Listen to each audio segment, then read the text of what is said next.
My name is Cameron, and I'm CSG's resident foreman. And today I'd like to take a few minutes to talk to you about the 5 most basic tools you could carry with you as an entry-level communication technician. To start off to say, there's 100 different tools that I could tell you to have that are going to make your life infinitely easier, but they're also very expensive. And to start off, this right here in front of me will get you through most of your day.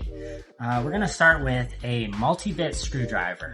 I highly recommend something that also has sockets on it as well, because with the combinations of the screws and the sockets, there's going to be very few things that you can't put together or take apart or get into. Your next most essential piece of tooling is going to be your snips. Your snips are great for stripping your wire and all the things you would normally think, but also you'd be very impressed how much cutting durability these electrician scissors actually have, and they will become one of your most used tools very quickly. As far as terminations, there's 2 types of terminations that as a communications technician you're going to be dealing in heavily. That is RJ45s and Keystone jacks.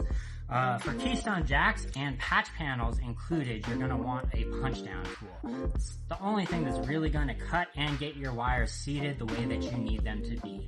The next most essential tool is a crimping device for your RJ45s. I also recommend one that has a 6-pin and 4-pin setting on it as well. They're much less common, but you do come across them every once in a while.